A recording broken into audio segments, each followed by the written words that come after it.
जरूरी सूचना है सभी स्टूडेंट्स के लिए। स्टडी फॉर सिविल सर्विसेज का Android app Google play store में आ चुका है, उसको प्लीज तुरंत इंस्टॉल कर लीजिए। और अगर आप स्टडी फॉर सिविल सर्विसेज के सिर्फ ऐप से कोई भी कोर्स, कोई भी पीडीएफ परचेज करते हैं, तो उसमें अप्लाई कूपन, अगर आप ज्ञान सर जो है आप उसमें अप्लाई करते हैं, ये कूपन कोड है, तो उसमें 20% फीस तुरंत माफ हो जाएगी। मतलब 20% डिस्काउंट तुरंत उसमें लग जाएगा।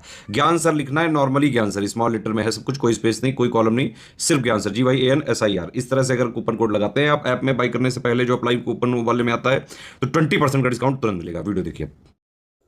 नमस्कार दोस्तों देखिए, इस वीडियो में आपको पर्टिकुलरली बताऊंगा कैसे निबंध को लिखना है, आपको एक अच्छा निबंध, और क्या सोर्स होगा जिससे आप अपने निबंध लेखन को अच्छा कर सकते हैं, कहाँ से पढ़ के। क्योंकि निबंध देखिए आप तभी अच्छा लिख सकेंगे जब आप अच्छी चीज़ें, अच्छा डाटा पढ़ेंगे, अच्छे थॉट्स पढ़ेंगे, है ना। क्योंकि एग्जाम में जो टॉपिक रिलेवेंट है वो आपको न्यूज़पेपर से ही मिलेंगे। देखिए, निबंध लेखन के लिए RO और UPPCS दोनों, इसके बिना आप अधिकारी बन ही नहीं सकते भाई। सबसे पहली कड़ी है ये। RO में आपको पता होगा 40 नंबर के 3 निबंध लिखने को आते हैं भाई। 600 शब्दों के होते हैं ना, यानी 1800 शब्द लिखने हैं। और UPPCS में 700 शब्दों के 3 आते हैं। 700 के 3, ये 50 नंबर के होते हैं ना। तो निबंध लिखना तो बहुत ज़रूरी है। अगर आपने निबंध में अच्छा स्कोर कर लिया, RO में 120 में अगर आप 80 नंबर तक ले आए तो बहुत बढ़िया है। और वही यहाँ पे भी है, आपको टारगेट करना चाहिए 90 से 100 के बीच में। UPPCS में भी आना चाहिए। अब देखिए कैसे आपको न्यूज़पेपर से अपना माल मसाला निकालना है जरूरी, वही इस वीडियो में जानेंगे। तो स्टडी फॉर सिविल सर्विसेज के आप ऐसे प्रोग्राम को अगर ज्वाइन करना चाहते हैं तो आप हमारे नंबरों को जोड़ के देख सकते हैं कि कैसे, देखिए ऐसे को लिखना है, ये सब हम सिखाते हैं आपको। देखिए सबसे पहले एक ये आर्टिकल है, जनसत्ता का ही है, डिजिटल दुनिया में गुम होते बच्चे, है ना। तो आपको ऐसे पूछ सकता है, डिजिटल दुनिया में गुम होते बच्चे, या क्या कारण बच्चों को रुझान डिजिटल दुनिया की तरफ बढ़ने का, उसके कारण क्या है, उसके बचाव क्या है। अब ये देखिए न्यूज़ में क्यों आया, क्योंकि अभी हाल ही में आपने देखा जो ऑस्ट्रेलिया है, एक सेकेंड, ऑस्ट्रेलिया ने 16 वर्ष तक के बच्चों के लिए सोशल मीडिया का इस्तेमाल प्रतिबंध करने के लिए एक विधेयक पास किया है। तो ये करंट अफेयर्स में भी न्यूज़ में भाई, ऑस्ट्रेलिया जो है ये कह रहा है 16 वर्ष तक के बच्चे किसी भी तरह से सोशल मीडिया नहीं यूज़ कर सकेंगे ना। पहली बार जब किसी देश ने फेसबुक, इंस्टाग्राम, स्नैपचैट, टिकटॉक, इन सबको बैन करने के लिए एक विधेयक लाया। अब ये लाए तो और भी देश भाई सोच में पड़ गए, उनको लाना चाहिए कि नहीं। तो डाटा आपको ऐसे पढ़ना है, जैसे देखिए कह रहा है राष्ट्रीय सर्वेक्षण। तो राष्ट्रीय सर्वेक्षण का एक डाटा कहता है भारत में कि 9 से 17 वर्ष के जो बच्चे हैं उनके 60% बच्चे सोशल मीडिया या गेमिंग मंच पर प्रतिदिन 3 घंटे या ज़्यादा समय बिताते हैं। तो एक ये पॉइंट आपको नोट करना पड़ेगा कि राष्ट्रीय सर्वेक्षण क्या कहता है कि 60% बच्चे सोशल मीडिया यूज़ करते हैं 3 घंटे। और फिर international journal of paediatric research, इसके अध्ययन के अनुसार 87.2% बच्चे सोशल मीडिया का उपयोग करते हैं। तो ये डाटा जिसने लिखा और इसका नाम लिखा, तुरंत उसको ऐसे ही एक्स्ट्रा नंबर मिल जाएंगे, निबंध बिना पढ़ाई, है ना, अलग ही से झलकेगा वो। तो ऐसे आपको इसको लिखना है, जैसे आपने लिखा डिजिटल दुनिया में खोते बच्चे। पहले आपने इस पूरे आर्टिकल को पढ़ा, ठीक है, अभी मैं आपको पढ़वा दे रहा हूँ। पूरा पढ़ा आपने, फिर अपने शब्दों में लिखा कि भारत में 39 करोड़ 80 लाख युवा, कितने, 39 करोड़ 80 लाख युवा सोशल मीडिया का इस्तेमाल करते हैं। ये मैं नहीं कह रहा हूँ, ये भी डाटा देखिए आपको यहाँ मिल जाएगा, है ना। तभी आप पढ़ेंगे ना तो आपको डाटा मिलेगा। और जो नोट करेगा इसको, निबंध के लिए कॉपी बनाइए, ऐसे ही आपको डाटा नोट करना पड़ेगा, कभी सोशल इश्यूज़ पे, कभी साइंस एंड टेक पे, है ना, क्लाइमेट चेंज पे, उन डाटा को नोट करिए कि भारत में देखिए 39 करोड़ 80 लाख युवा सोशल मीडिया यूज़ करते हैं। तो आपने इसको लिखा 9 से 16 वर्ष या 17 वर्ष लिख लीजिए, इसके बच्चे औसतन 3 घंटे इंटरनेट यूज़ करते हैं, ये राष्ट्रीय सर्वेक्षण कहता है।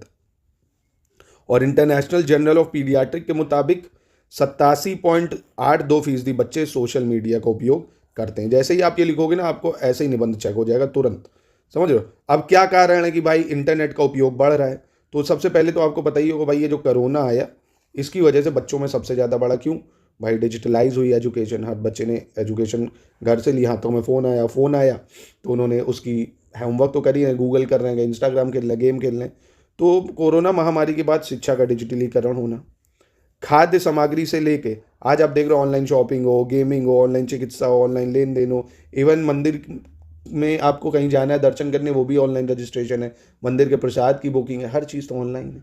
तो लोगों का रुझान उस तरफ बहुत ज़्यादा बढ़ रहा है, अपनी ओर आकर्षित कर रहे हैं, है ना। अब इसके लिए क्या क्या चुनौतियाँ होनी चाहिए भाई, आप देख रहे हो साइबर ठगी, डिजिटल अरेस्ट, और बच्चों के साथ इतने क्राइम हो रहे हैं, है ना, और नए नए तरह के रिलेशनशिप, और क्या हमें इसको प्रतिबंधित करना एक उपाय है? तो देखिए, आपको हमेशा पॉजिटिव साइड जाना है। किसी भी चीज़ को प्रतिबंध करना उसका उपाय नहीं होता है। हाँ, उसके लिए हमें क्या एक अच्छे जो निर्णय है वो लेने होंगे। क्या भाई, अच्छी पेरेंटिंग होनी चाहिए कि फ़ोन जो है पेरेंट अगर बच्चे को दे रहे हैं उनका स्क्रीन टाइम प्रॉपर चेक करें। उनको चेक करें कि वो किसी भी तरह से गलत एक्टिविटीज़ ना कर रहे हो, गेम या किसी भी से भी ज़्यादा बातें ना कर रहे हो, व्हाट्सएप इंस्टाग्राम ना यूज़ कर रहे हो। तो इन सब चीज़ों में हमें करना चाहिए, ये नहीं पूरी तरह से बैन कर दें। अब ये बताइए, अब आधुनिक युग में क्या वापस से कृषि बैलों से हो सकती? नहीं। अब आदमी तो ये कह दे यार कारों से एक्सीडेंट हो रहे हैं तो कार बैन कर दो। ये थोड़ी कोई बात हुई ना। हाँ, हम रेगुलेशन उस पे ला सकते हैं, कानून ला सकते हैं कि ड्रिंक एंड ड्राइव मत करिए, ओवर स्पीडिंग मत करिए, है ना। अब प्लेन ट्रेन सब इससे दिक्कत भी तो होती है, फ़ोनों से दिक्कत भी तो हो रही है, तो क्या इसको बैन कर देंगे? पॉसिबल ही नहीं है ना। किसी भी प्रगतिशील देश में हम आगे की तरफ बढ़ते हैं, पीछे की तरफ नहीं जाते हमेशा। तो ये सब चीज़ें आपको एक अच्छा निबंध लिखाने में मदद करेंगी। 700 वर्ड कब आप लिख जाएंगे और 600 वर्ड कब आप लिख जाएंगे आपको पता भी नहीं चलेगा, है ना। तो समझ में आएगी नहीं जो मैंने चीज़ें बोली? अगर कोई समस्या हो कमेंट में पूछ सकते हैं। बाकी आप हमारे ऐसे प्रोग्राम को ज्वाइन करिए, आपको अच्छा लगेगा। तो प्लीज़ इसको आप पढ़िए, जैसे है ना, आप चाहे तो टेलीग्राम पे मैं इसको भेज दूंगा, इसको पढ़िए शानदार तरीके से, मज़ा आ जाएगी। थोड़ा टाइम निकालिए, ज्ञान अर्जित करिए, अच्छा लगेगा आपको। देखिए, सोशल मीडिया की आवश्यकता से अधिक उपयोग न केवल मानसिक स्वास्थ्य बल्कि शारीरिक समस्याओं का भी कारण बन सकता है। और यही वजह है कि दुनिया भर में सोशल मीडिया कंपनियों की जिम्मेदारियां बढ़ाने की मांग जोर पकड़ रही है और खासकर बच्चों की ऑनलाइन सुरक्षा पर कई देश नए कानून बनाने की कवायद कर रहे हैं। लेकिन प्रश्न यही है कि जिस दौर में सब कुछ डिजिटल होता जा रहा है, दुनिया में ऐसा कोई क्षेत्र नहीं बचा है जहां विकसित तकनीक का प्रयोग नहीं हो रहा है। ऐसे में इसे प्रतिबंधित कैसे किया जा सकेगा? तो यहाँ पे आपको बात लानी की प्रतिबंधित करने की बात ही नहीं होगी, हम इसको बस रेगुलेट करेंगे, कुछ सख्त कानून, कुछ सख्त नियम से, और कुछ अपनी जो लापरवाहियाँ होती हैं उनको कम करके, अवेयरनेस फैला के इनसे। एक दोस्तों, वो नहीं कहते हैं कि भाई पहले क्या था, आदमी पैर छू के सम्मान देता था, अब किसी को देख के अपना फ़ोन साइड रख देना भी सम्मान नहीं है। अब आते देख के उन्हें बैठे हैं फ़ोन में ही लगे पड़े हैं, हम अपने जीवन के मोमेंट भूल रहे हैं। ना माँ बाप के लिए टाइम है, ना दोस्तों के लिए टाइम है, कहीं बैठे भी हैं तो chit chit chit chit chit chit. सबसे गंदी हैबिट है फ़ोन की। जब बहुत ही यूज़ हो आपका, बहुत काम का, तभी उसको यूज़ करें, अन्यथा नहीं। ठीक है, तो प्लीज़ इसको पढ़िए। ऐसे के लिए आपको बस कुछ एक ही चीज़ है बस जो आपको मदद कर सकती है, वो है न्यूज़पेपर। ऐसे जो मैंने बताया ना, ये सब डाटा आपको नोट करना चाहिए, इंपॉर्टेंट डाटा इससे नोट करिए, आपके एग्जाम के लिए बहुत ज़्यादा हेल्पफुल होगा ये दोस्तों। और दोस्तों, अगर आप लेखपाल की तैयारी कर रहे हैं, आपके पास पेट 2023 आपने दिया है, क्योंकि पेट 2023 से 8,000 लेखपाल की वैकेंसी जनवरी में आनी है ना।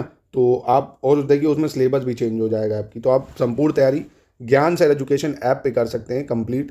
पूरा लेखपाल का कंप्लीट बैच आपको 4,000 रुपये मिल जाएगा। आप आशीष सर बोलोगे वहाँ जाके तो और डिस्काउंट 10-20% जो होगा मैं करवा दूंगा। ठीक है, तो ये आप हमारा डाउट प्रोग्राम, मतलब पूरा लेखपाल का कंप्लीट तैयारी कर सकते हैं, पूरा कंप्लीट बैच। अगर डाउट क्लियर नहीं लेंगे, सिर्फ स्टडी मटेरियल लेंगे, टेस्ट सीरीज दोनों मिलेगी, तो 2,000 रुपये में आपको सब कुछ मिल जाएगा। ठीक है, पेड क्विज में भी ऐड किया जाएगा। तो इतने में आपको study material, test series, paid quiz, तीनों चीज़ें मात्र 2,000 रुपये में मिल जाएंगी। और अगर आप डाउट ग्रुप में भी ऐड होना चाहेंगे और मोस्ट एक्सपेक्टेड चीज़ें, वीडियोस भी लेना चाहेंगे, तो आप 4,000 रुपये में कर सकते हैं ना। तो संपूर्ण तैयारी आप कर सकते हैं। ऐसे ही लेखपाल और यूपीएसआई का भी हमारा बैच चल रहा है, यूपीएसआई की तैयारी भी कर सकते हैं आप। साथ में यूके पीएससी और लोअर पीसीएस की जो तैयारी 2025 की वो भी होने जा रही है, उसकी भी आप तैयारी कर सकते हैं।